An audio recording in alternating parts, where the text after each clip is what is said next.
Oh, I see a big fish.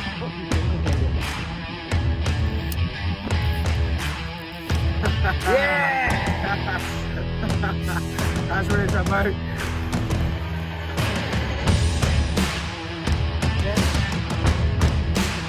Yes! You see that? It's almost the size of you. Look at that.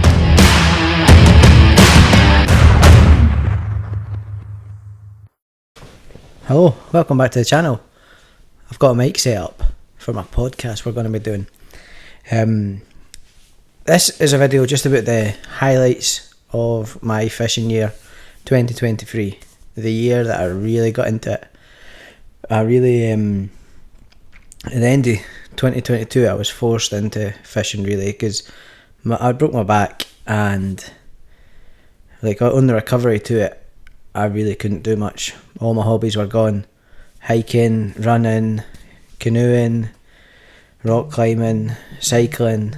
These are all things that I love to do, and still would love to do it, but I can't do it anymore. So I'm in camping as well, but I can incorporate camping with fishing.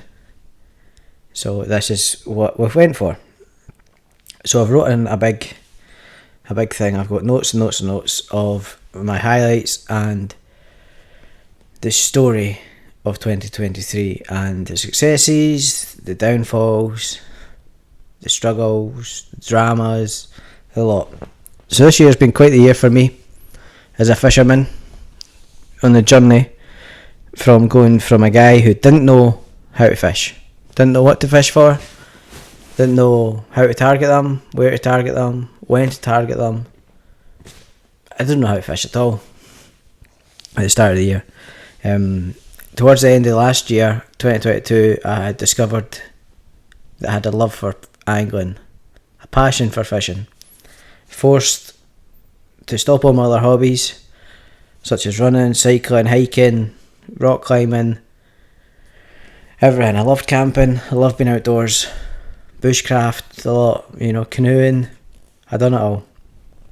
So I was forced to do it with a broken spine. I was forced to stop. And lucky for me, I had found fishing. I could manage fishing.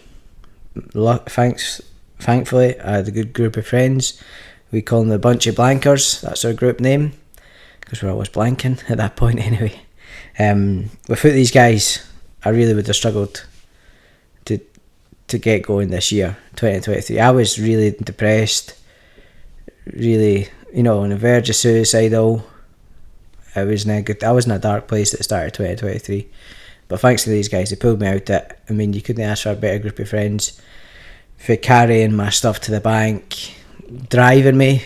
I couldn't really drive for far or long. If we'd go up to the likes of Lochall, which is like 2.5 hours away, we'd have to take plenty of breaks, and these guys were willing to do it. They'd carry my stuff down. So thanks, Stephen, Gareth, Sean, Lewis, Kyle, Aaron. You know who you are, these are legends and really helped me through this year. So that's been my year. My struggles. This is where I was at the start of the year, physically and mentally, not in a good place, in a lot of pain, a lot of everything. So let me take you on the journey that 2023 has been for me and my company that I created, Hooked on Angling.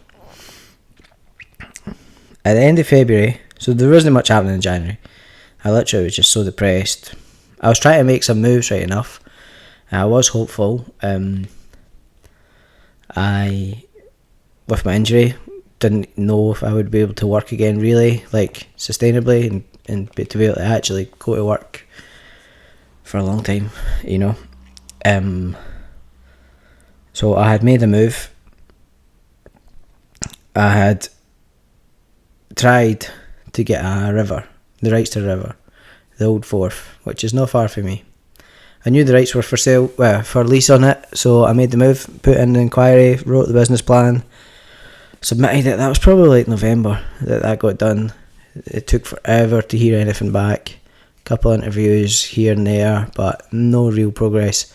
And I wanted to push, obviously, the salmon season, trout season was coming up. It was kind of January, February time. And I really pushed them for an answer. And just before the salmon season kicked off, I got the rights, so that was a success. So the deal had been completed just in time for salmon season. So the start of the year this year was mainly taking up dealing with the river.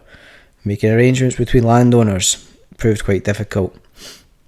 Obviously, there was never a fishery there before, and they weren't they weren't really happy about that. They didn't want a fishery on their land. However, there is now, and some of them have come to terms with it, so that's quite nice. It didn't all go smooth sailing though. I've had to drop some sections of the river, which wasn't good. It wasn't in my plan, but it is what it is. I'm not here to cause trouble. I'm not here to upset people. I'm not here to be the big bad businessman or anything like that. I'm literally just here to get fishing accessible again around me. Like, there's a river 100 metres to my left right now. Can't fish it. Need to be a member of a club and it costs a fortune. So my river, you can get a season permit for salmon and trout, 50 quid a year. Class. Accessible, affordable, and yeah, it's close, it's local to Stirling, it's great. There's bus access, the farmers are friendly, which is nice. So yeah, at the end of February, we had our first pike trip. Me, my friend Kevin and my brother Sean decided to try Loch Lomond out again for pike. Loch Lomond has been a place that's kind of overwhelmed me a bit. I've caught pike there before, last year or the year before or something like that, just kind of when I was starting, but it's all down to luck. Loch Lomond's a huge loch. Finding a spot where good pike is difficult, and I had no idea what I was doing at the start of the year. The three of us went to a place that was well known for pike. We rocked up in the morning with our dead baiting gear, carrying it across the field. There was a few guys there already that had taken up the kind of good spots, so we set the traps and waited on a wee bit at the side. That was the first time anyone recognised me from my videos, which was really, really cool. The guy come over chatting. So if you're watching this, then you were there that day. It made my day. It really, really was quite cool to have that experience. So there was guys there, obviously, I just said that, and they were landing big pike. Like, that was total eye opener. Big pike can be found. These guys were going out, dropping the bait, and just pulling in, like, I think there's 26 pounder, 22 pounder, 21 pounder. Incredible. And there's me sitting maybe, I didn't like to sit too close to people, so a couple 100 metres for them, me and my two pals, well, my brother and my pal, and we were drawing a blank. We didn't have any runs. We had none.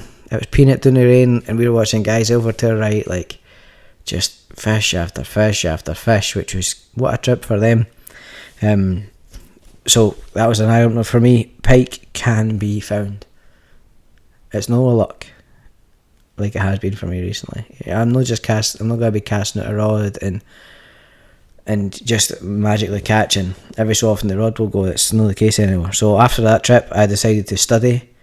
I got some books and invest in, getting some good advice, some guides. So yeah, in April, me, Kyle and Lewis booked our first trip with Stuart Sunderland from Fish X. The venue of the day was Loch Leven, a venue none of us were familiar with, so happy to go and learn. Unlike previous guided trips, this one was using lures, which we hadn't done much of. We'd only just kind of dead baited and thrown the odd lure, but it was like, wee jigs and stuff, like wee fox rage shads and stuff like that, kind of stuff that would catch a perch and pike. So Stuart took us to a few different spots, which proved to be difficult fishing that day. Kyle, who was at the bow of the boat, done best, and then me and Lewis were looking like we're going to be on a blank. I'd missed a few strikes. I didn't know if they were strikes or just hitting snags at the bottom, but I'd missed a few bumps, and so it was looking like me and Lewis were going to be on a blank towards the end of the day.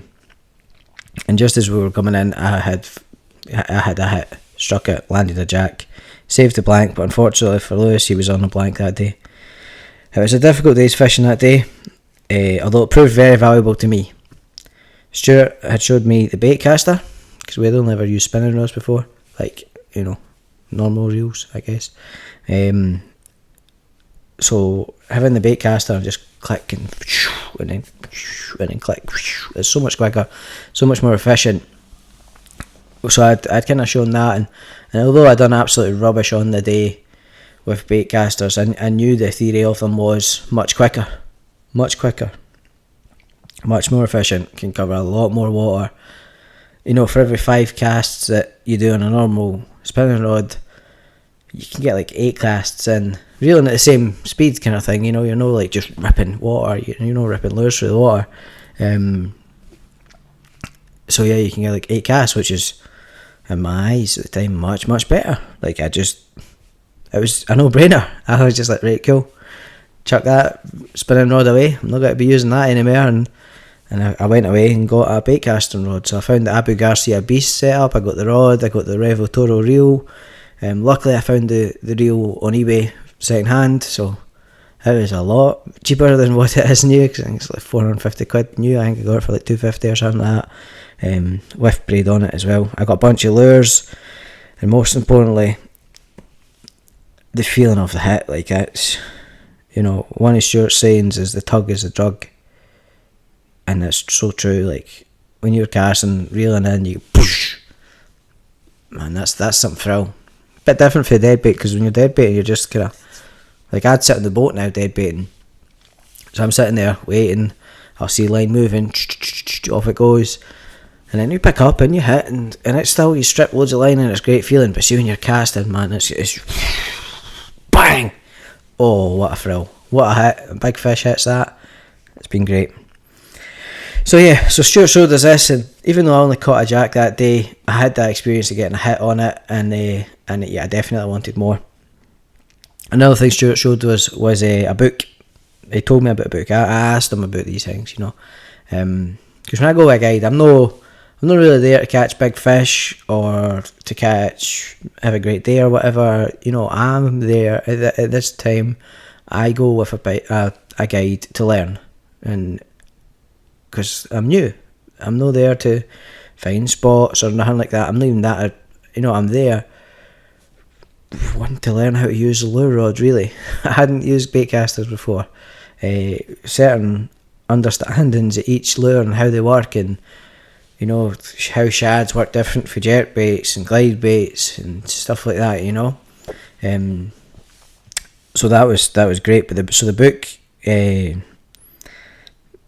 Stuart told me, I studied it quite well. It's still in my van every single day. Comes to work with me every single day. If I get a second, I'll often look at it, read a wee bit more. When I go somewhere, like I'm going out tomorrow, so tomorrow morning I'll read it to just, you know, it says like, you know, where the fish should kind of be. It's an American book, so it's a wee bit different for here, but the season's obviously a wee bit different, but it just gives you an idea, like fish slower in winter, a wee bit deeper. So I studied this like a Bible, and it's gotten me so much knowledge that I feel confident targeting pike with lures. The book, I'm going to tell you, and listen up, write this down, it's called Pike, an In-Fisherman's Handbook of Strategies. Once again, that's Pike, an In-Fisherman Handbook of Strategies. I had to get this book from America, but it was well worth it. Like, get that book. There's no many of them. I'd very recommend that. That doesn't even make sense. I would really recommend that book. It's really good. It's really easy written. Like, you understand. I'm not a big reader. You understand it. No bother at all. So it's great. So I felt confident. I got my new rod, my new reel, new braid on it, bunch of new lures. I got different unhooking tools. You know, we're targeting, when we were out with Stuart, we were kind of hoping for bigger fish. He's using bigger unhooking tools. So, yeah, I got a bunch of them. So with this newfound confidence, I joined the Pass Lure League. I was already a member of the Pass, just hoping to get out on events here and there and maybe network a wee bit and meet some fishermen. hopefully learn a thing or two, meet some friendly guys. So I felt quite confident that I could, cast a lure, catch a hook into a pike, land it, unhook it. Because I've unhooked pike before. So I thought, I'll join it, see if I can do alright, see if I can, I didn't know what to expect, to be honest with you. So in May 2023, on the 5th of May in fact, the Pass held the first lure event at the Lake of Menteith of the year. I didn't really know anyone in the Pass. My brother joined it with me, but he hates boats. He's scared of the water. He's been out in Lewis's boat, but he won't come out with me. For some reason, he will not come out with me. So I have put in my request for the Lakes event, and I said I'm happy to go solo. I'm happy to go with someone else random. I got paired up with a guy called Mike. I'd never met Mike before, so I was a wee bit kind of nervous, anxious, confident with my abilities, but still I had high hopes. I hadn't used my new rod, I just didn't know what to expect. So we gets there, met Mike. He was sound, he was really nice and approachable, which was good. And I just stated straight away, listen Mike, I didn't care what I'm doing really.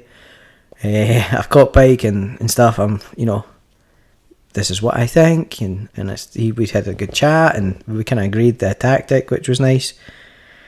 He had done amazing the year before on the lake. He had a day where there was 60 pike to the boat, which is insane.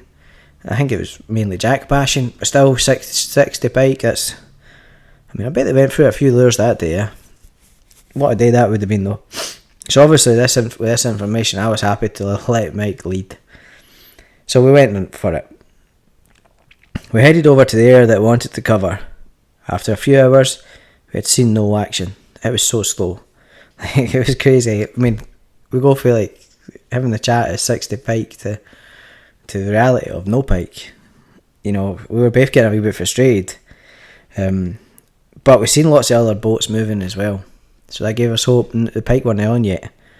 I'm sure one or two people had landed, but there wasn't much people. There wasn't people hanging about a certain spot. They were all moving, So as we're getting really decided and considering changing, I hit into one.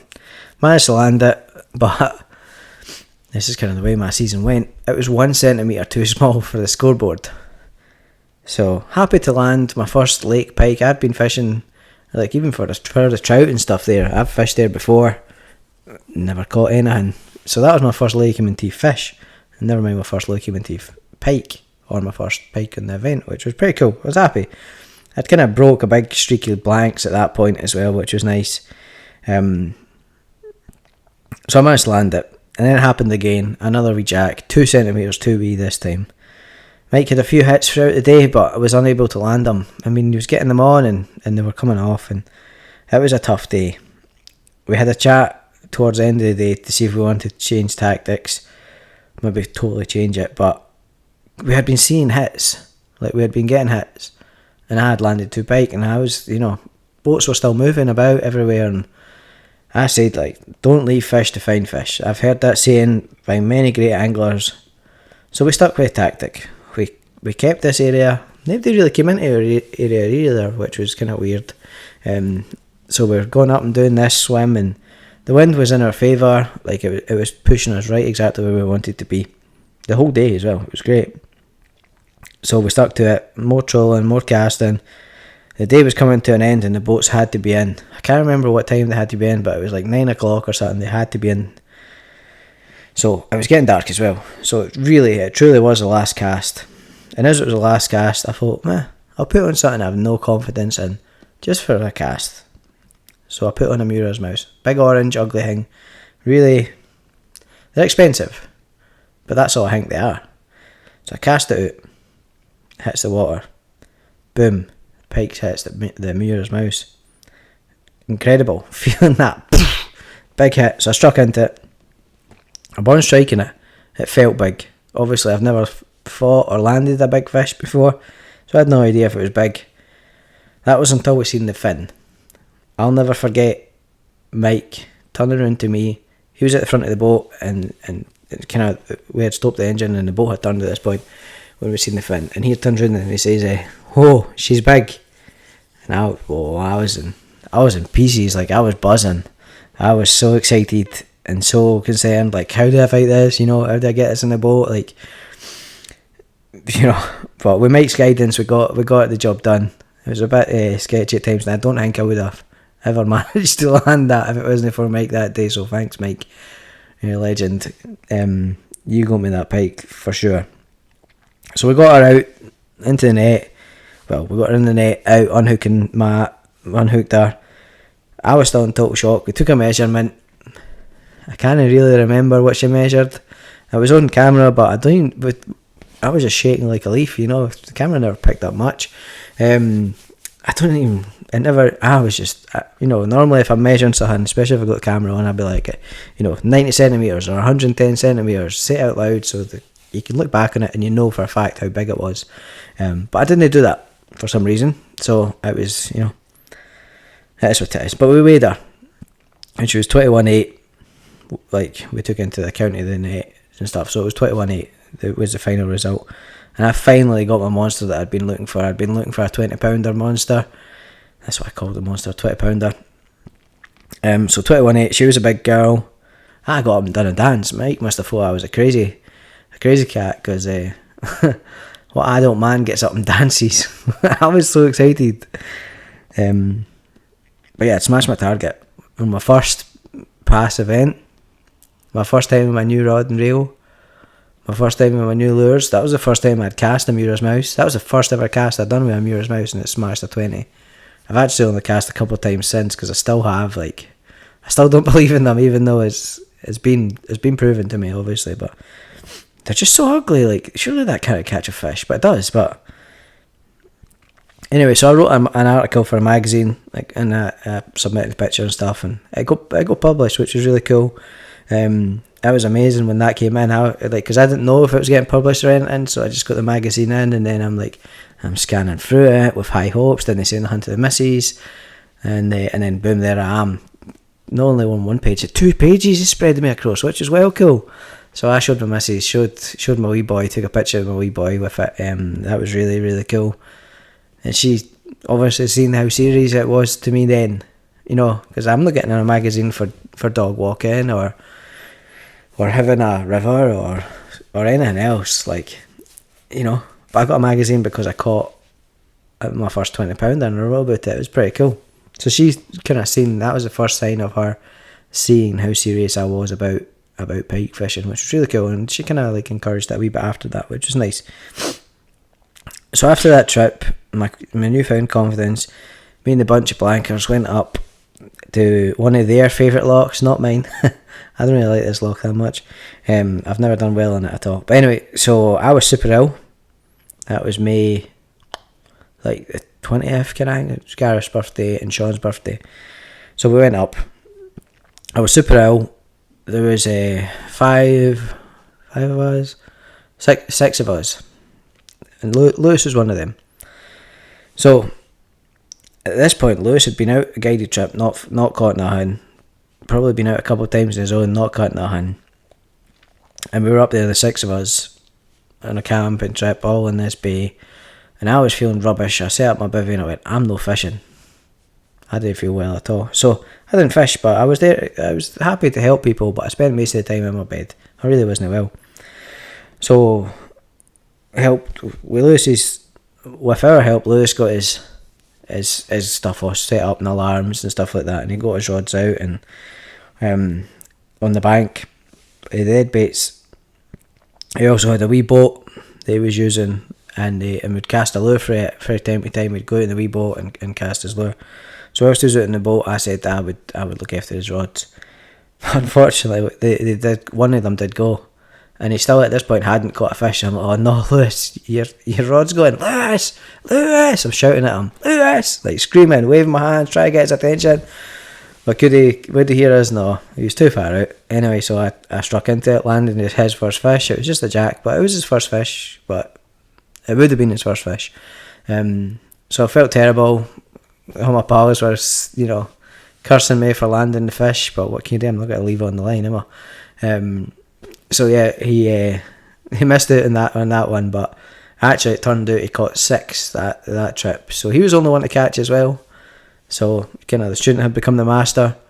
He he done really well. He caught 6. You know, I helped him. I think I unhooked the first 1 or 2, and then he kind of wanted to get involved and ended up unhooking them himself. And he went really quick into that. You know, unhooking some people. You know, my brother had been fishing 2 years before he unhooked his first pike himself. He just didn't want to handle them. He also didn't catch that many pike though. So to catch 6 in one trip for your first pike, and then to catch your 6 in the same trip is pretty cool. So yeah, nobody else caught a fish, so it was just him. No longer after that, I had a private day booked with Mike at my favourite loch, which was pretty cool, in early June. I had really high hopes for that. I was kind of being a wee bit selfish, and I says, I'm just booking this for me, blah blah blah. But I actually ended up inviting Lewis to join me, and I'm so glad I did. That day was incredible. It was a right laugh on the boat. Mike's class chat, Lewis's class chat, and I'm just me. I don't think I'm class chat, but we had a good day nonetheless. Although it started really slow, like nothing at all in the morning. We're a bit concerned. The weather was sunny. It was hot, you know, hot-ish. And then in the afternoon, it was like the water just started boiling with pike. It was crazy. Like we landed so many pike that day. The biggest being about 16, 17 pound. We had 2 doubles on the boat at the same time, which was cool. Mike even landed one because we had like 3 going at the same time, so he had to get involved. Or like we were setting up a rig, resetting a rig and stuff, and then he went, because at this point, you know, we try to gain Mike's respect and stuff. We try to say that, you know, we can do it as well.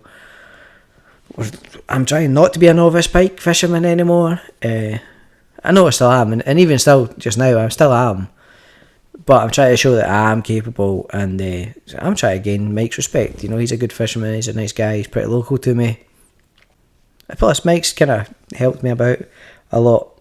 So yeah, that day, yeah, it was all dead bait and kind of nothing on the lures. It was just, it was crazy. What a day. It was literally a dream day pike fishing. Class weather, class company, and loads of pike.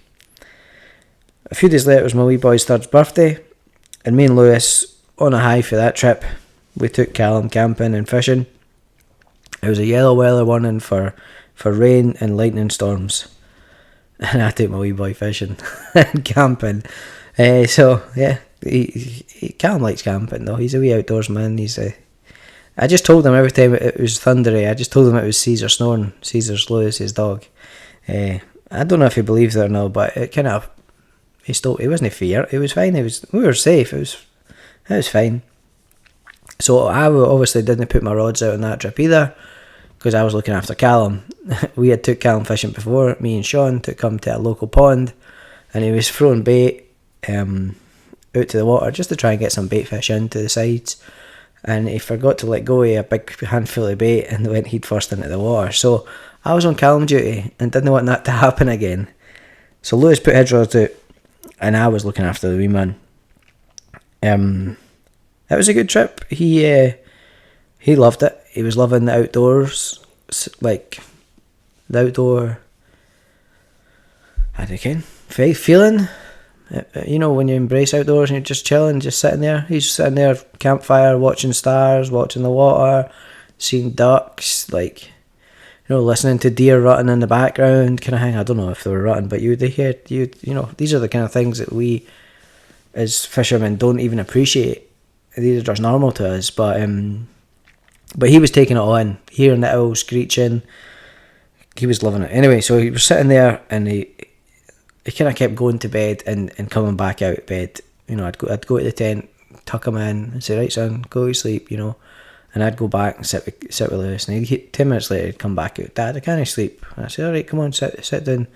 And then one time he said, right, night, love yous. And he said night to Lewis, and he said night to Caesar. And I went, right, this is it. He said night to them, he's probably got to fall asleep. So he was walking back to his tent, I was walking with him, and then the alarm went, and the wee man sprinted to the rods. Off he went, just boom, away he goes, like just flew down the ditch like no bother. And he got there before me, like he's fast. And it was as if he wanted to pick up the rods, but he knows he shouldn't pick up the rod, you know. But he was there. Lewis struck into it, landed this fish, and Callum was there, like cheering him on. You know, go on, Lewis. You know, he was so happy to see a monster pike being landed. It wasn't a monster, but in Callum's eyes, it was a monster. You know, it's probably like 80 centimeters, that pike or something. So it was decent, but that's big to a 3-year-old. Like, you know, that's a big pike. So that was a really successful thing. I had a good sleep that night. In the morning we woke up and we were getting eaten alive by midges. He wanted to go home, so took him home. So just after that it got too hot for fishing for a while. The river was dry, there was no water in it, so there wasn't much fishing being done on our part. In July did see a raise in the water towards late June. It was still hot, but it resulted in the first salmon being caught on the river by Josh Moody, which was pretty cool, like in my beat.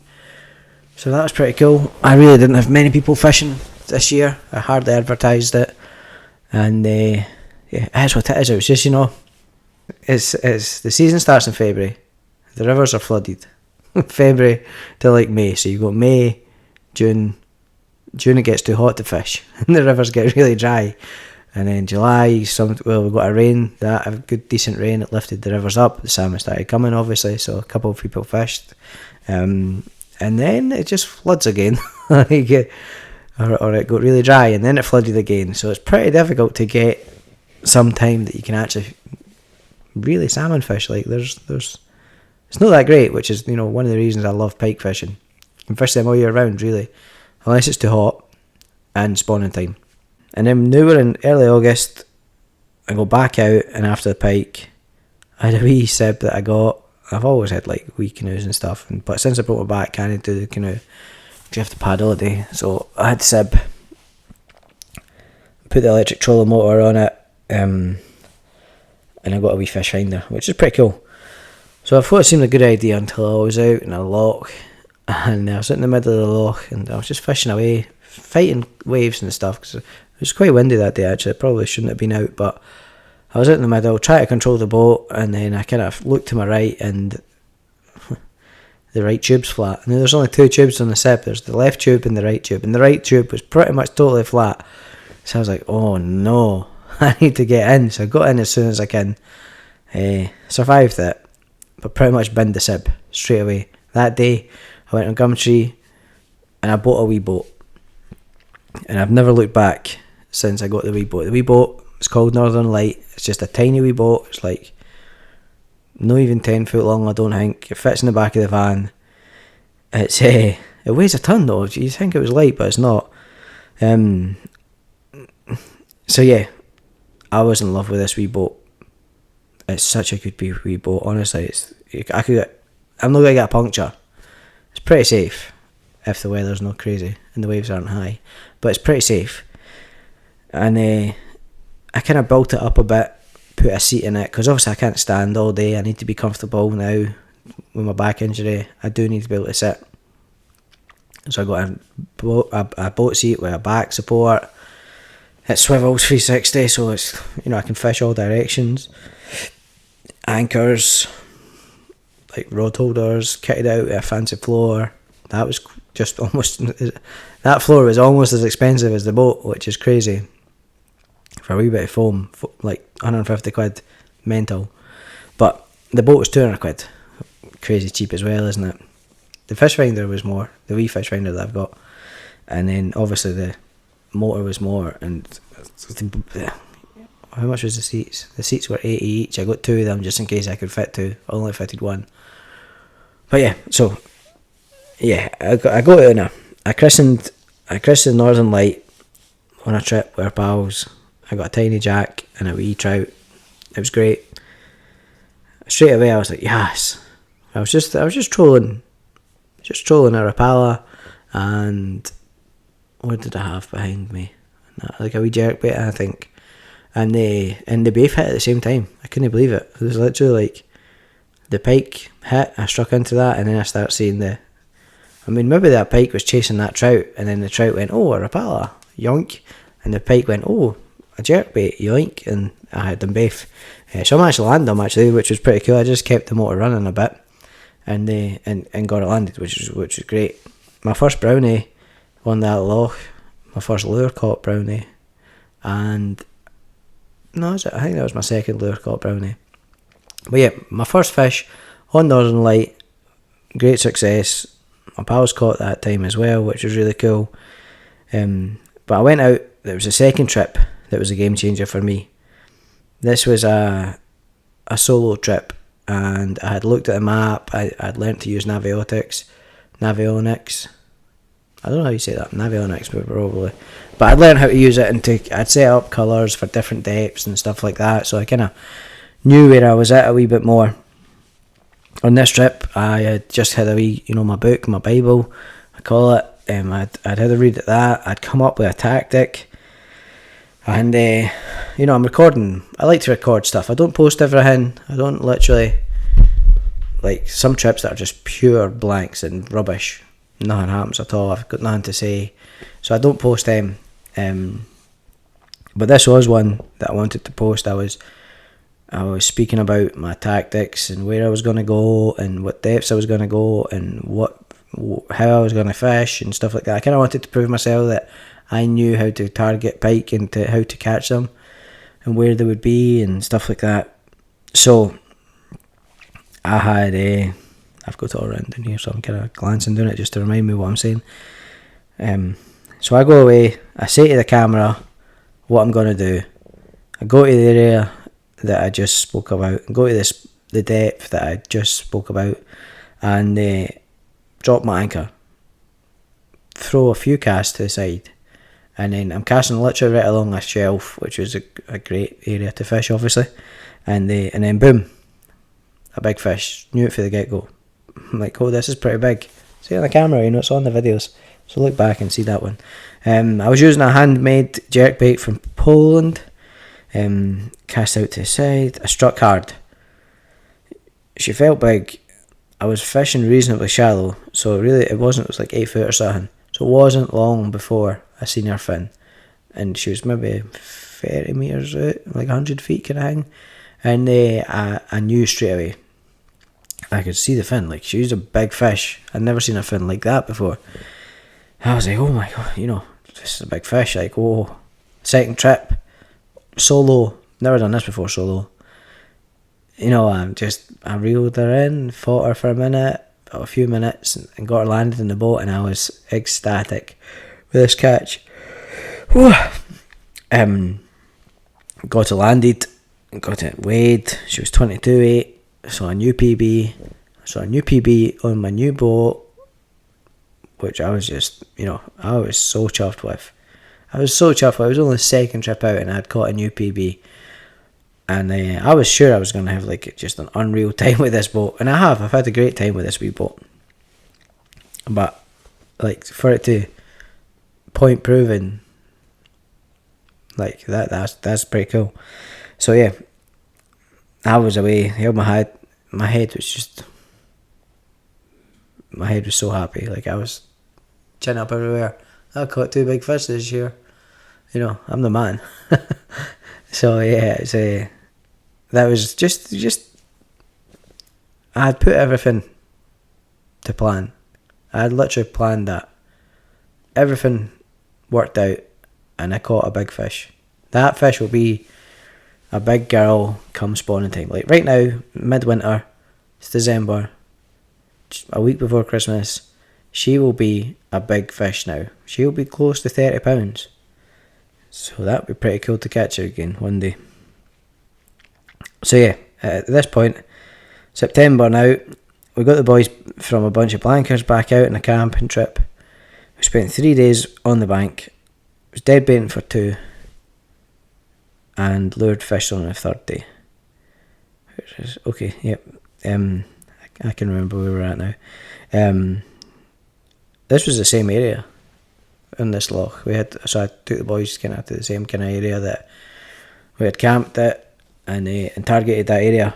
So my tactics had been working before, and I was kind of I wanted to use dead baiting because I hadn't really dead baited much that year at all, really, and I wanted to see how I would get on with dead baits versus lures. I loved the lure fishing, but it can be quite intensive, and over 3 days I'd imagine I was going to be absolutely knackered. So my tactics for that were fish all day, put in 100% effort during the day, literally don't go in the bank unless it's an emergency, and sleep all night, and don't have a dead bait overnight, and then get up in the morning fresh, first light, maybe just before first light, get back out in the boat, get to the spots, and dead bait. So, and it was working. There wasn't really much night action. Like, it's quite nice being able to just lie in the bivvy and sleep, and not have to listen out for alarms, and not have to, like, obviously if somebody shouted for help I'd get up, but nobody really, I don't even know if they went off because I was slept all night, like I was just sound asleep. So yeah, when I was out in the boats, it was pretty cool. I got another big fish hooked onto anyway. She had taken a dead bait. I'd landed a few at this point, but I was onto a big fish at this point, and now she had taken a dead bait. I struck, fought her for a few minutes, and just as she was getting close to the boat, she was off. Don't know what happened. Don't know what I'd done wrong. I was left with all my tackle. No fish. She was gone. She was a big fish. She was a big fish. Oh well. I seen that as a success. I didn't get much to lure fishing the next day. I really didn't have that much time. The weather turned and we had to get over and get home, get packed up. So it was a successful trip. I had landed a few fish, and I'd got onto another big one, which was great to know that I can get onto another big one. That was just giving me a wee bit more confirmation of my tactics, and it was good to get onto them in dead bait as well, which I hadn't done. I'd learnt a lesson on that trip as well. My brother, he cast out his dead baits from the bank, and where was quite shallow. He obviously didn't know that because he hadn't been out in the boat.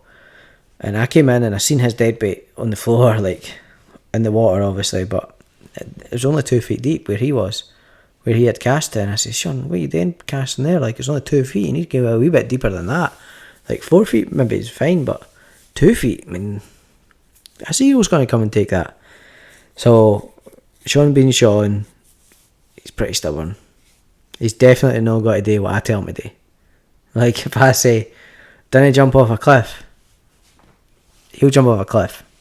I can't say nothing like that around him, because he'll jump off that cliff just to be to be stubborn and anti-James. So anyway, he definitely wasn't recasting his rods, and I wasn't going to, I kind of respect Sean, so I wasn't going to do it for him or anything. Like, I was like, sound, like, if you think that, you think that.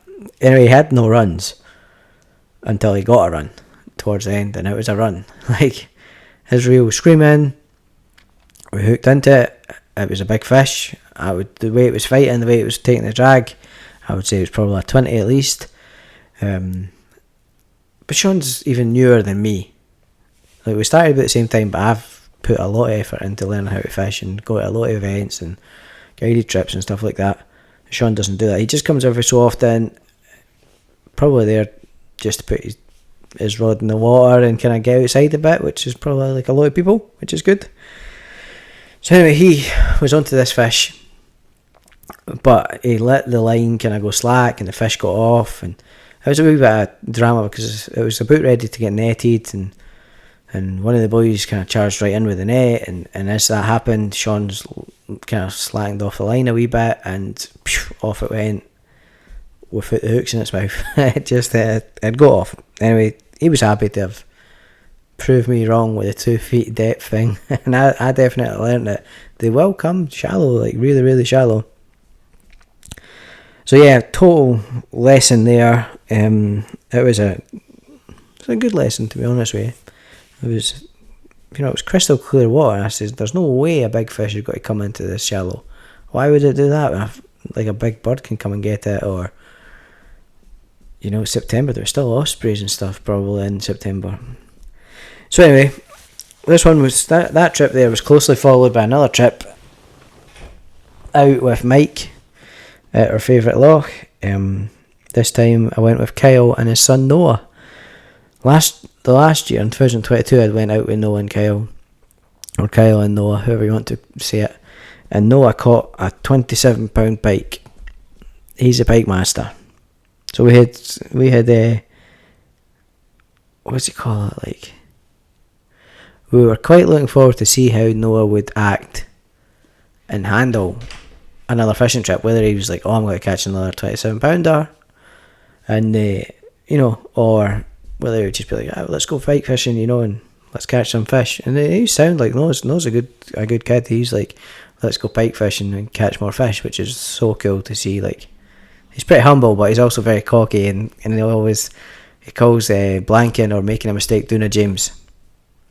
Because I used to make hundreds of mistakes. I used to blank all the time, and he knows it. So he calls blanking doing a James, and whenever you mess up and lose a fish, it's called doing a James as well. So yeah, we're out there, and as usual, the morning was slow. On this loch, it just erupts in the afternoon somehow. Every time I've been out, it's been afternoon that it's been good. So as Noah's a youngin, Noah gets the first strike. He gets the first rod. So he's been in cool wee cell. He just walks up. The rod went. The floats were under. He walks up, strikes into it, fights it for a few minutes. Boom, pike in the net. Decent pike as well. High teens, I'm pretty sure it was. And he went on a streak. Never missed a strike. Never lost a fish that day. I don't think he did. Well, until the end actually. He lost one at the end. But he never lost one for ages. And me and his dad, we were losing every single one we had. We had missed strikes, we had fish on, we'd lose them, they'd swim towards us, shake their head off the get.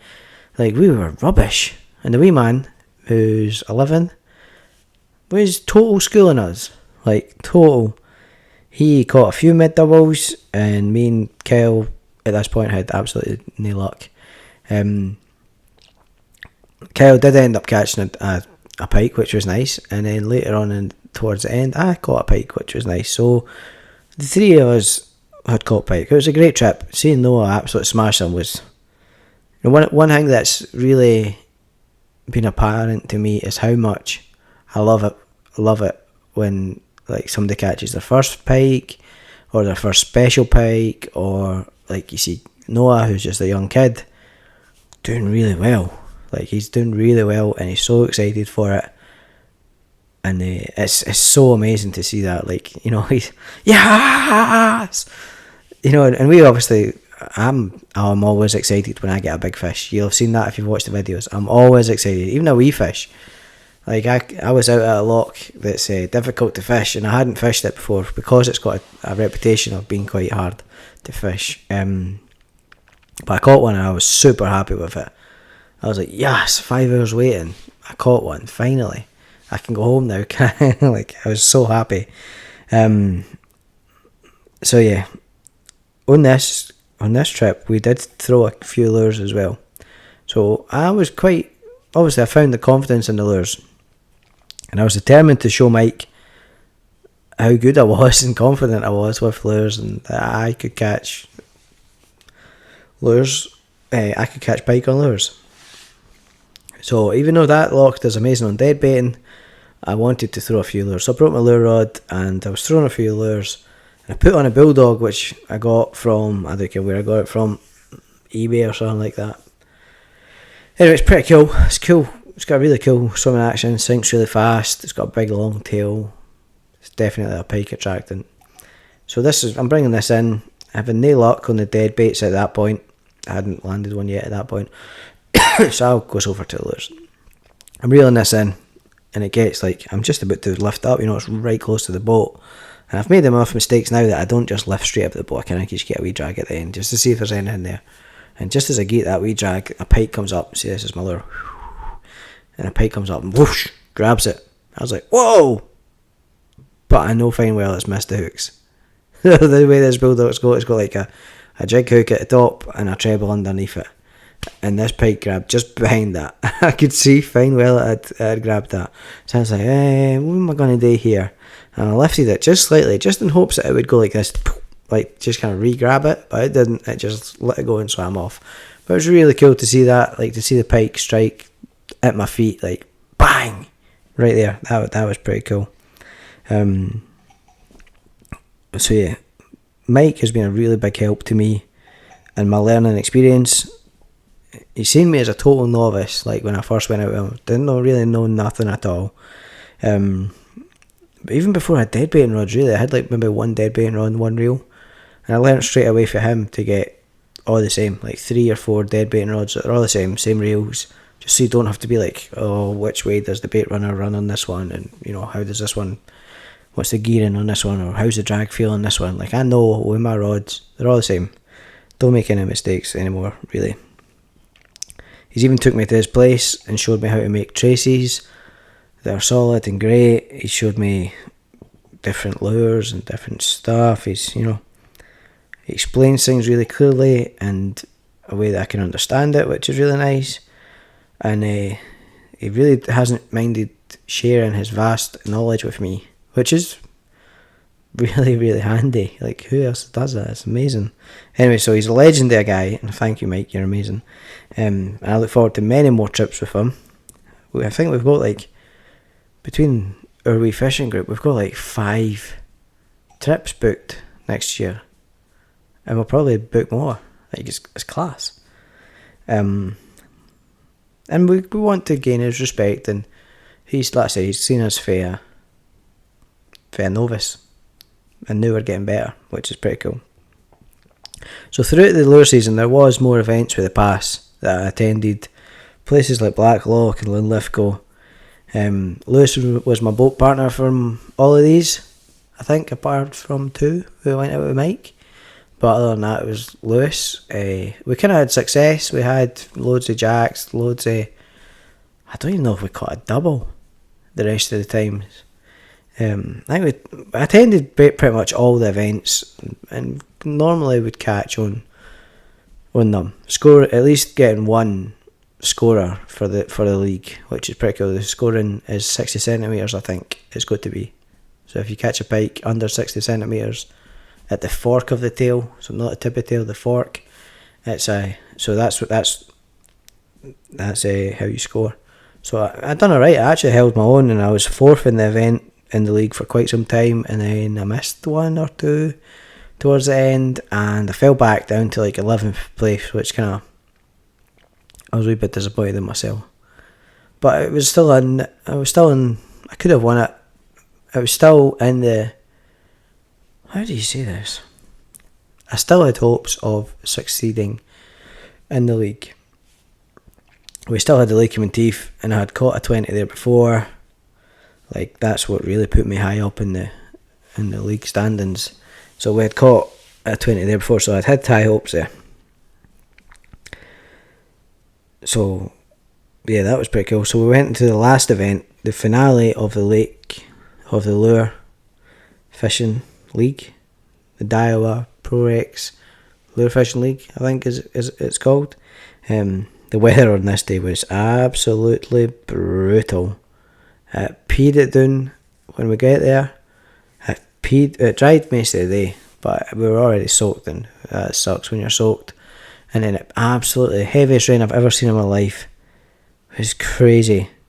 Like, at the end of the day, it was mental. So that event, it didn't really go to plan. We came up with a plan. It was kind of a hybrid of catch jacks, fill the scoreboard, and then move up and catch fish a wee bit deeper and hope to find some bigger fish. Now we did catch loads of jacks. We had lots of action. Lewis done better than me, I think. If I remember right, Lewis done better than me. I had a really fun boat side take, which was really cool. Like, it jumped out the water at my lure just as I was lifting it. And then I obviously put myself as I usually do. That was really cool. We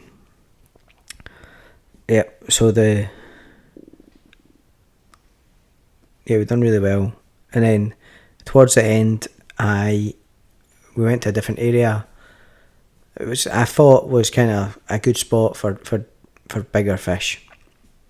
And we're fishing there. Lewis had kind of like given up a wee bit on the day at this point. He was ready to go home, and I says, right, well, I could still win this if I get a big fish. So, like, do you mind if I just try. I think we've got an hour left or something like that. Let me try and win this. So I was fishing hard. I was every cast putting 100% into every turn of the reel, every wee jerky of it. Just trying to get a pike. I managed to have a big pike, like a huge pike, follow me right to the boat, and I'm going this one road. Like I seen this pike coming, I'm like, oh, try and figure it out a wee bit. And I'm just moving it along slowly, and then I just seen it swim up and take a bite of the tail.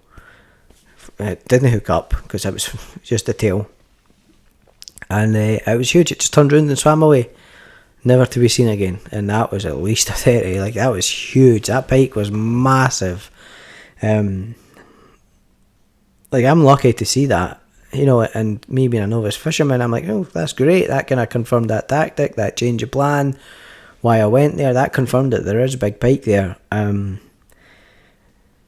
So even though I never caught it, I'm still like, well, I marked that big fish on my map. Like I know where it was. It's probably not there now, but I marked where I thought there was big fish, and there was. So that was a success for me. I might not have caught it, but it was a success. Anyway, I didn't win the league. So yeah, after that, October came. Me and the boys, a bunch of blankers, went on a 4-day camping trip for my birthday. Unfortunately, it was amber weather warning for wind, rain, and just stormy, trees coming down, craziness. We did plan to go to Loch Lomond and hit some cool bits that we've never really fished. But that's kind of a suicide mission in crazy weather on tiny boats. I don't think it'd go well, so we ended up going to a sheltered loch that we know. It's difficult to fish there though, but I do love it. So anyway, we had a class camping trip. Sean managed to land 2 on the first day, so we did have high hopes that we were going to see more. Because obviously we get there, set up, get the tents set up as well. So you don't really fish in a full day, you get a wee bit of time there. So Sean managed to land his 2. Me, Lewis and Gareth didn't have anything for the rest of the trip pretty much. I had 1 run, missed it. I don't think Lewis had a run. Gareth didn't stay the whole trip, but he'd never had a run either. And then on the last day, the wind calmed, and I went, right, I'm getting out in the boat, and I'm going to lure fish and catch a fish. But I was out all day, didn't catch nothing. Towards the end, managed to rise one. It jumped up at the lure. It missed it, unfortunately. It was only a tiny wee jack, but still, it would have been something that would have broke the blank. But unfortunately, I left there with a blank. But it was cool to see another fish getting raised. So I marked that. It was just a wee one, but I marked it anyway. So there's me, determined to get back into big pike. It seemed that I was getting good at catching jacks or finding jacks, but nothing of great size at that point. I headed out to where I caught my PB. So we're obviously back on this different loch. I've jumped this story.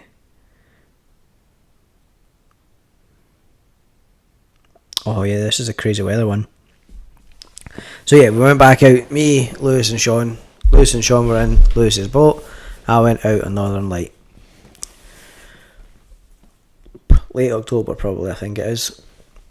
They two got out quicker than me. I was still setting up. I actually had problems with my motor that day. I couldn't get it fired up. But anyway, I did get it fired up. At this point, they were out in the water. They had crossed the water and then got to shore and sent a text. Oh, excuse me. But I'd already left at this point, and by the time I looked at my phone, I was out in the middle of the water. Or getting towards the middle of the water, and Sean's like, the water's crazy, don't go out, just kind of stay to the edges. And I was like, aye, okay, whatever. Like, I'm already out in the water, I can't really turn around now. So I was kind of forced to go into a bay at the top of the loch. And just with the way, I can't really, if there's waves, there was 4-foot waves there, swells, I can't turn sideways on there, because they're just going to go into my boat. My boat is not even a foot deep, it's literally, it's tiny. And if that's the case, I'll go under. So I just had to hit them head on, push all the way up to the top of the loch, get into a shallow bay, and I knew that I could make my way back after a while, going the opposite way, fighting the waves the opposite way. So that's what we've done. It was a long day, horrible weather. I was on my own for most of it because Sean and Lewis kind of went into the bank, and I was fishing at a certain spot, and it was shallow, and I didn't really have confidence in going that shallow, but it was only a safe place. But I knew at the other side, I'm watching cormorants hunt, dive down. I'm going, they must be feeding. I'm seeing seagulls coming along. I'm going, there must be bait fish there. So after like hours of nothing, I thought I'll take the risk and I'll make my way over. So I had some fun in the waves, kind of cut down the lock and then cut back up it rather than going across it. It's not really safe to go across it. So I cut down and cut back up and ended up in this wee bay. It worked out good because I caught a fish. It was just a jack, but it was good. It meant, like, you know, considering the weather and the danger factor, I done well to even catch. Lewis and Sean, I don't think, caught on that one.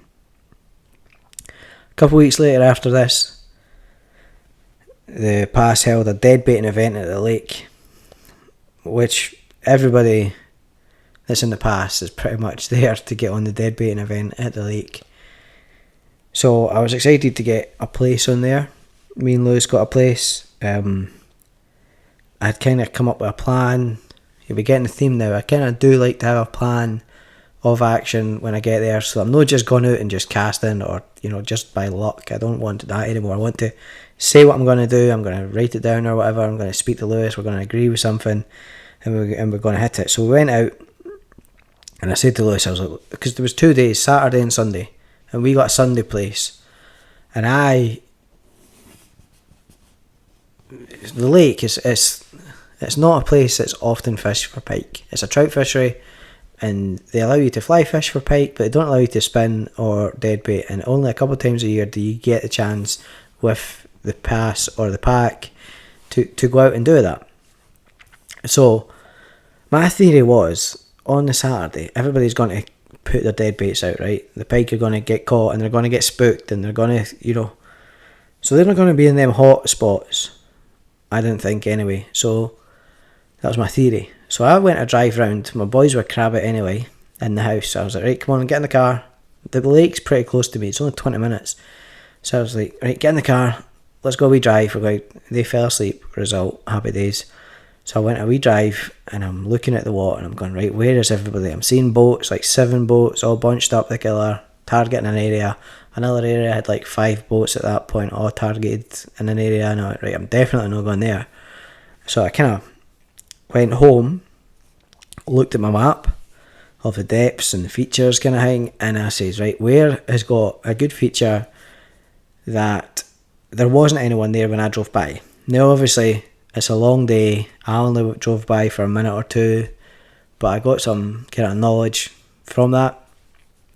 I did mark where the boats were right enough. So yeah, maybe I'll hit that one day. So I found a spot, and I said to Lewis, listen, I think I've got a spot. There was nobody there yesterday when I drove by. I don't think anybody's going to be there, and I think there might be pike there. So we get there, set up the anchor, set up the mud anchor. Takes a wee bit of time because it was a wee bit deeper. We were fishing like 25 foot at this point. When was it? Like late October? I can't remember. Late October or early November. No, when was it? Yeah, it must have been late October. Anyway, my theory was the fish had moved a wee bit deeper. So where we had set anchor was about 25 foot. In front of the boat to the right was like 20 foot. Behind the boat to the left was like 35 foot. So I'd found like a wee shelf, and we had cast out boom boom boom boom, four rods kind of each corner. Well, within half an hour we had 3 signs of pike. I had missed one, Lewis had missed one, and Lewis had landed one. Great result. Like, didn't see anybody else. We could see some boats anchored. We didn't see anybody else catching or having any runs or any exciting. So we had great faith. Within an hour we had, how much did we have? Yeah, or before midday, Lewis had like 5 pike landed, or we had 5 pike landed. I had 1, so Lewis must have had 4. He was getting all the action as well. He was getting all the runs and all the movements and everything. And I don't know what it was, but his shallower one and his deeper one were both doing well, and my deeper one wasn't doing well, and I had one run on my deeper one, nothing on the shallow at this point. But then I did. Then something happened. The float was moving. I went, I struck it. And it felt big for the get-go. It was stripping line. It was just running. I couldn't do nothing about it. It was stripping line. And I tightened my drag right up. Like, I was reeling and I was stripping. Adjusting my drag right up. Max drag, £26. That reel maxes out. I went back and looked at it after this. Man, she was just stripping line, and she was stripping line and kind of going past the anchor area, and I'm going, move away from there, and I'm holding the line, trying to get a wee bit more resistance on it. Anyway, I managed to get her turned, and I was thinking, I'm catching this one. I can't believe this. This is a big fish. Like, this is a monster, an absolute monster. I hadn't seen the fin, wasn't able to raise her up. I just knew she was big. She was so heavy. I couldn't bully her. Like, she was just an absolute monster of a fish. Anyway, she must have seen the boat. I didn't see her yet, but she must have seen the boat. She must have been 20 foot or within 20 foot because the float, I had seen the float. But yeah, so she was within 20 foot of the surface, and man, she just gave a turn and a big shake and managed to get off the bugger. And I was heartbroken. Still am heartbroken about this. That was a big fish. Another big fish. I had found another big fish. So yeah, that ate at me all day pretty much. And after that, it got really quiet and slow where we were. My theory was she had spooked everybody else. She was the biggest fish in the area, and all the wee ones had buggered off. And she had also buggered off because she had just had hooks in her mouth, So she wanted out of there as well to go find some shelter. So yeah, we moved to a shallower bit. Didn't find any action there, and then after a wee while, maybe an hour, we just right, we're just going to troll a bit and maybe throw some lures and instead of dead baiting, because we've got a lot of faith in the lures. We had done well in the lures. So yeah, we did, and I said, Lewis, let's try this lure, and man, first cast he caught one, and then we went up around an island and he caught another one. I never caught any on the lure, I don't think, but he did. He had a class day that day. I had a class day because I'd found the monster again.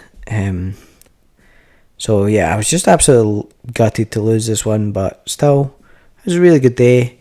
The weather got terrible at the end. I was still determined to fish through it and to catch a big one, but they evaded me that day again. So after that was kind of the last event for a while, because my wee boys just ended up being like difficult.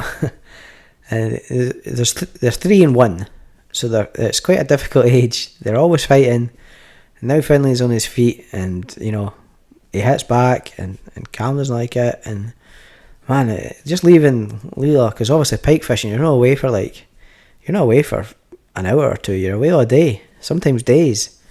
I like to go away for days from pike fishing to make the most of it, to make sure I hit a bite window or something, make sure something happens. But yeah, leaving the missus, leaving the wife with the kids is just, can't really do that to her. They're being wee terrors now, so it's been a wee while since I've been fishing. But I did, even though I'm pretty local to a few lochs, it's so difficult to take that time out and leave the wife and the kids. I didn't really feel it was fair. But I did recently. I went out to a local loch that I drive past pretty much every day that I'm working. I've always wanted to fish it and never fished it. It's quite hard to access it. But it was -5 degrees. It's like early December, very late November, like maybe the 30th or 29th or something like that in November. -5 degrees when I rocked up to the loch, and it stayed minus all day, sub-zero. -3 was the hottest it got. My bait's never defrosted. My hands hardly defrosted. My feet were Baltic. It was so cold. But I knew the pike were going to be very slow moving. They might even be off totally in that kind of temperature. So I knew it was going to be a hard day, hunting pike. I'd got a new trolling, not a new trolling motor, a new fish finder, but not set it up yet. I just haven't had times, same thing, need to set it up and take time to actually rig it all up. So I hadn't done that yet. So I went out without it, just using my maps as a guide for the depths. Sat on a spot for about 5 hours that I thought would produce. It was a shelf, according to the map. It was shallow-ish, like maybe 15 foot at one side and 30 foot at the other side. So I kind of sat in the middle of the shelf, casted to both. I don't like using too many rods on my own though, because I'd hate for 4 rods to go off at the same time, or even 3. So I normally only use 2. I can't remember if I used 3. I think I used 3 that day. I did, but only because I knew it was going to be slow. Just how cold it was. Anyway, it was very slow. I sat for 5 hours there. Moved eventually to a different spot just to get away from the wind. Went to a different, realised that I was ending up 45 foot fishing that spot. It was far too deep. So went back to a different spot where it was still kind of kind of protected from an island. It wasn't, well, there was maybe a wee bit of shallow. There was, in fact, because I went over a weed bed, which I couldn't believe. So yeah, even at the end of November, the weeds were still up, even though it was -5 degrees. It was still weeds. Crazy. Anyway, so yeah, I got there, set up for a bit. Half an hour later, finally a screaming run. The reel went mental. Yes, class. So I struck into it, landed that fish. It was decent. It was maybe a double, maybe a high single, 8, 9, 10 pound probably, I think, somewhere. But it doesn't matter really. It wasn't a record breaker or my PB or anything like that, so I don't bother weighing them, don't bother measuring them if it's not that.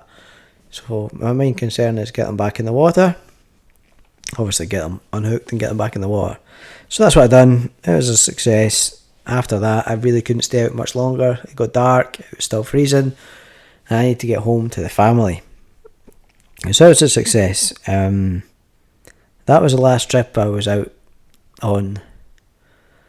That was last month. I've not even been out this month yet. And I like to go out every month. I like to camp once a month. I didn't camp last month. The last I camped was my birthday on October. It's now December. It's not looking like I'm going to get a camping trip in this month either. So maybe I might actually, because I'm off for 12 days over Christmas. So I'll probably squeeze one in then. Hopefully I'll get one in January too. Lewis has just texted me there right now about tomorrow. We're probably going to go fishing tomorrow, which means I need to wrap this up and get my gear loaded into the van. I need to take my dog walking cages out. I need to change my van from a dog walking van to a fishing van. Man, see, this hobby of yours is terrible. It's hard work. So I'm going to go there tomorrow, and hopefully we're going to go to the same loch that I was just on about, because the weather's to be pretty bad again.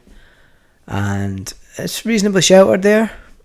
He did say about a different loch, but that loch has proved very difficult for us, so we don't want to go there. But yeah, I'm looking forward to the winter being over, or towards the end, and spring happening, where new lease of life comes and new hopes of big fish arrive, and just hopefully catch them before spawn would be nice. Catch a real fat one. I've not caught like a big fat fish yet. I've caught big fish that are really long and really solid and really full in muscle, but I've not had them where they're fully food, like with their bellies hanging down between your hands, you're big massive fat fish. I've not had that yet. So hopefully, it'd be class if I catch one tomorrow. That would be a nice treat. But hopefully I'll catch something tomorrow. And hopefully I'll get out for a few days over the Christmas break, and into January would be nice as well. The reason I've got this mic is because I'm doing a podcast. It's going to be called Pike Pals. It's going to be a podcast all about pike fishing and our community that is surrounded by us, I guess. We're going to hopefully... I've got a couple guests booked so far, which is going to be cool. We're going to be speaking to an educator, an angling coach. He coaches coarse fishing, pike fishing, which is cool. You don't see that often. It'd be really cool to see his story, how he got into that and why he does it, because he's teaching kids, he's teaching adults. So I mean, that's really cool. If you ask me, that's super cool. Getting new people into it, which is amazing. He's recently been catching big fish as well, which is always good to hear. So we're not going to go into like locations or anything like that, but all that's going to be kept down low, because I know everybody doesn't like to share locations, which is fair enough. But it's nice to tell the stories of successes and downfalls and struggles and how people found fishing, which is a plan. So yeah, we'll speak to him, and we're going to speak to a conservationist, which is another different angle of the pike fishing. Well, hopefully she basically helped.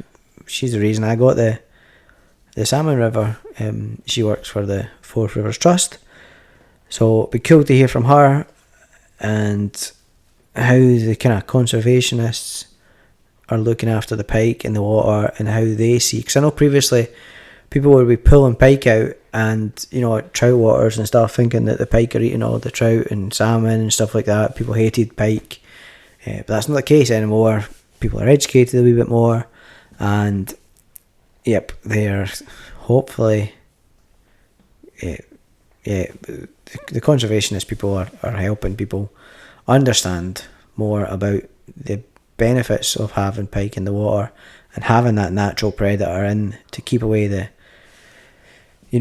diseased fish and stuff like that. They don't survive, the pike just eat them. But also, I mean, there's bait fish in the waters for them, so that's what they really eat. So yeah, it'd be really cool to see her views and points of pike fishing. And I don't even think she's fished for pike, but she does a lot around it, and a lot with salmon, and a lot with trout, and a lot with pike, and a lot with like the beavers and rivers and stuff like that. So, and lochs. So it's really cool. We're hopefully going to get some pike guides in it. Maybe some guys that that have got shops and stuff like that, and clothing brands and stuff, and lure makers, and people that have caught like monsters, or people. Some success stories would be cool to hear from, and hopefully you'll hear from, the reason it's called Pike Pals is I was hoping to do it with my pals. But yeah, you'll be hearing from Kyle and Lewis, maybe Gareth and Stephen. I try and convince my brother to get on, but he's a wee bit camera shy, a wee bit mic shy, I guess. So you've seen that in the videos. You've seen him in the videos, but he's not like, oh, look at me, I'm in the video. Hey, he doesn't like that at all. That's not Sean. So I'd love to get Sean on, because fishing's brought me and Sean together. So I'd like to hear his opinion of it, because I know my view of it. It really has brought me and him together. I'd like to hear what he thinks of fishing, whether he sees it that way or whether he just goes out and tries to catch a fish. 'Cause it might actually just be that simple. He might just like fishing. He might not be doing it because it brings him out with his brother. But you never know. So yeah, that's coming out soon. We're going to launch that in 2024 early, first quarter. Hopefully that'll be done really quite soon. Now that I've got the gear, I can go ahead with it. I have a new fish finder that I need to mount onto the boat, and I think that will be a game changer for 2024. I also want to get a fishing kayak that's pedal driven, because I can't really twist my back too much anymore. I definitely couldn't do a full day out paddling a kayak, so I would maybe do some pedal ones. That's super easy to launch. That'd be cool to get in the water in a kayak. Yeah, we're definitely going to do more mackerel fishing. That was an experience. We're going to fill the freezer with mackerel hopefully this year, because bait's getting expensive. And it was a good trip, our mackerel trip. That was cool. I didn't include that, but that was quite the experience. Maybe I'll talk about that another time. So yeah, if you made it this far, that's an hour and 20 minutes. Holy smokes, it's just me talking. My year has been pretty epic. That's my first year really targeting pike. Like, I know I've had the YouTube channel for 2 years now, but then I was like targeting perch and pike and trout, whatever. I was just throwing out a rear pallet and seeing what would bite, basically. I'm sure loads of people do that. But this year, it's pretty much been all pike targeting. Especially with big lures. Like, I've been using big lures this year. So it's pretty cool. So hopefully 2024 will bring some amazing trips. I'd love to get abroad. I really want to go to Finland to try and target them. I think it's such a beautiful country. Something about Finland's just screaming my name. So that'd be really cool. But if you subscribe to the channel already, thank you. If you recognise me out when we're out and about, thank you. That's really cool. It even happens when I'm out with my missus. Some people come and say hello. And that just makes it like she thinks I'm infamous now in the fishing community. So that's pretty cool. Yeah, I've had a good year. It's been great. And I'm taking my channel serious now. We're going to go for it. We're going to try and get some fishing footage. I'm going to share it all. Not the boring, like, rubbish trips where there's really nothing happening, but hopefully that'll become rarer as my knowledge gets more and more good, I guess is the word to use there. So yeah, thanks guys. If you haven't subscribed and you're here, I'd be very surprised if you're here at the moment and you haven't subscribed, but if you haven't, please do so. I appreciate it. I appreciate the views. I appreciate the comments. My last video actually didn't even get any criticism. If you look back at every single video that I've done before, there's normally criticism. I really don't mind criticism because I'm learning. So if somebody's criticising me, I've made a mistake and I'm correcting that. Like, that's cool. That's why I leave the videos up. Like, you know, so I must be doing something right for once. There must have not been anything wrong with that trip. That's class. That's great feedback. But feel free to comment. Let me know how your year went. Let me know your biggest fish you caught, your best experiences, whether you caught your first fish, your first big fish, your first big perch. Maybe you got your missus out fishing for the first time. Like, these are all cool stories. I'd love to hear it. So yeah, thanks for watching. Thanks for subscribing. Thank you for your support. Thank you for your guidance and your advice. They all mean the world to me, and they've made me a better fisherman, a better YouTuber, and hopefully an alright podcaster. So yeah, Pike Pals coming soon. That's pretty cool. Says, I'll see the camera tomorrow. There won't be the footage tomorrow, but I'll see yous. I'll be looking at this lens tomorrow. See you tomorrow.